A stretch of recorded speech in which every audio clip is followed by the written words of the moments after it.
Topic है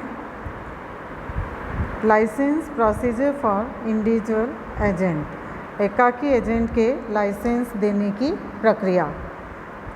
जैसा कि अपन ने पिछले अध्याय में पढ़ा, बीमा एजेंट के लाइसेंसों का वर्गीकरण कि किस किस प्रकार से उनको कौन कौन से लाइसेंस दिए जाते हैं। इसी तरह से एकाकी एजेंट को लाइसेंस देने की जो प्रक्रिया है, प्रोसेस है, उसका अध्ययन अपन आज करेंगे।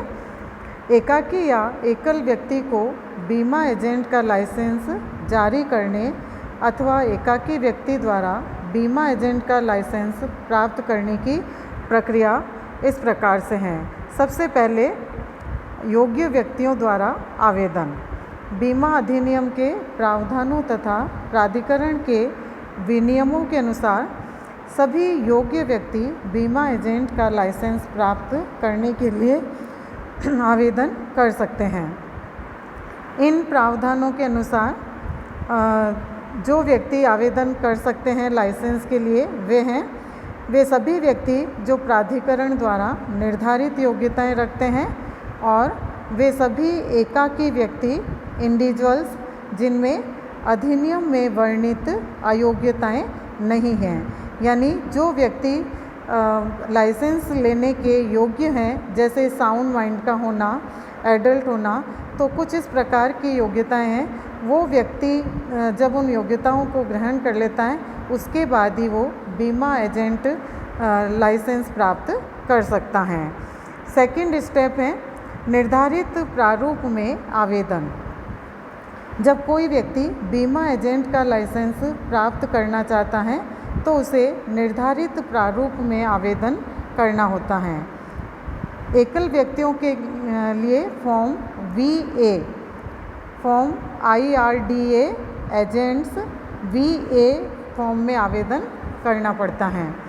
यदि कोई व्यक्ति मिश्रित या संयुक्त बीमा एजेंट लाइसेंस प्राप्त करना चाहता है तो उसे 2 पृथक आवेदन पत्र देने होंगे। इसमें से एक जीवन बीमा एजेंट के लाइसेंस के लिए और दूसरा साधारण बीमा एजेंट के लाइसेंस के लिए।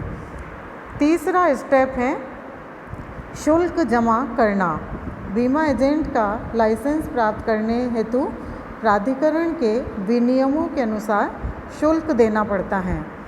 वर्तमान नियमों के अनुसार एकाकी व्यक्ति को लाइसेंस प्राप्त करने के लिए 250 रुपये का शुल्क देना पड़ता है।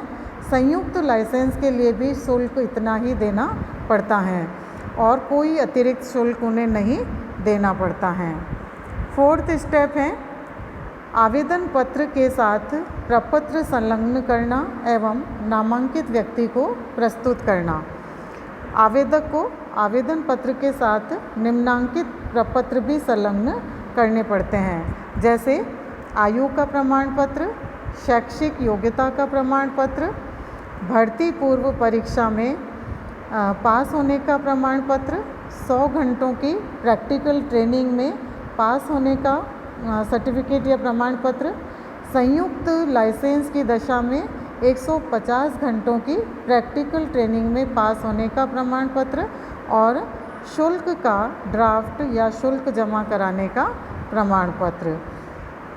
तो इस प्रकार से आवेदक को ये सभी आवश्यक प्रपत्रों के साथ अपना आवेदन पत्र प्राधिकरण द्वारा नामांकित व्यक्ति के समक्ष प्रस्तुत करने के बाद उसे उसकी रसीद प्राप्त कर लेनी चाहिए। फिफ्थ स्टेप है नामांकित व्यक्ति द्वारा आवेदन पर विचार कर लाइसेंस की अनुमति देना। इसके बाद यह यानी जो प्राधिकरण बीमा कंपनी के किसी उपयुक्त अधिकारी को लाइसेंस जारी करने के लिए अधिकृत करता है और ऐसे अधिकृत व्यक्ति को नामांकित व्यक्ति के नाम से जाना जाता है।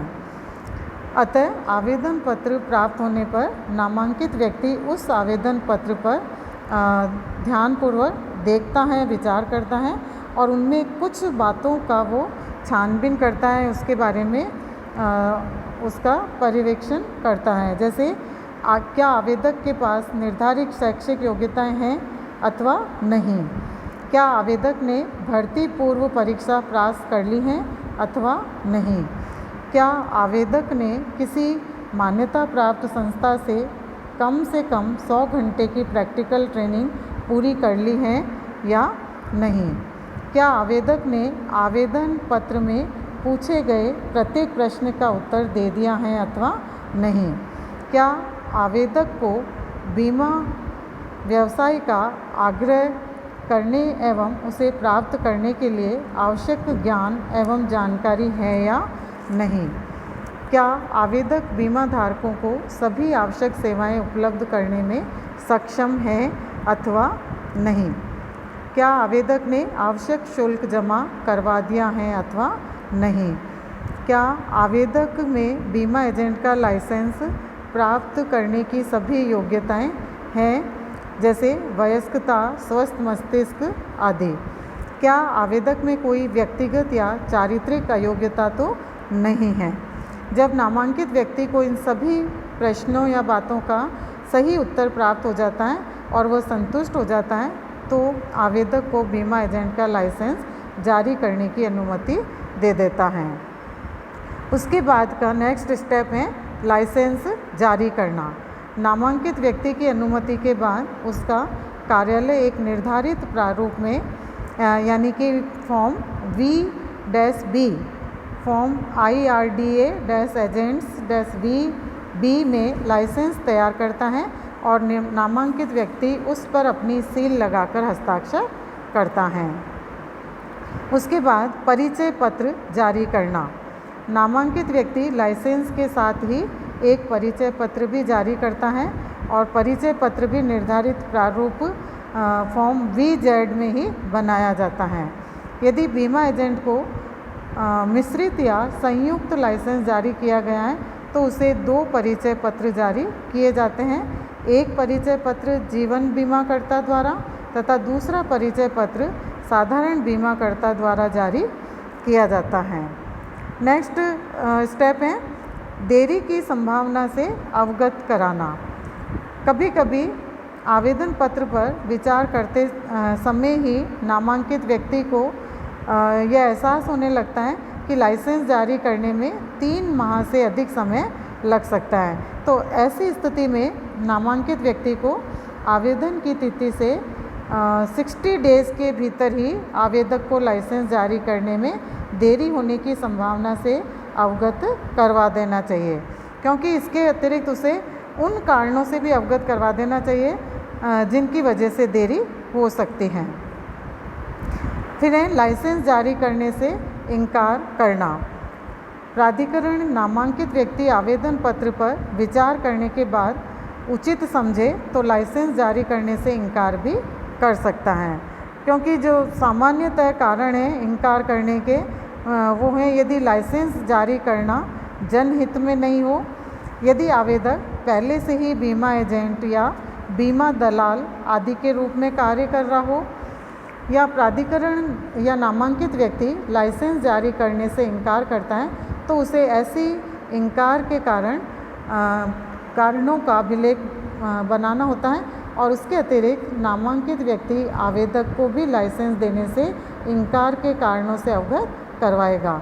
तो इनकारी की सूचना भी आवेदन की तिथि से 3 महीनों के भीतर ही दी जानी चाहिए। तो इस प्रकार से एकल व्यक्ति को अपना बीमा एजेंट लाइसेंस प्राप्त करने के लिए एक इस निश्चित प्रक्रिया से होकर गुजरना होता है। Thank you.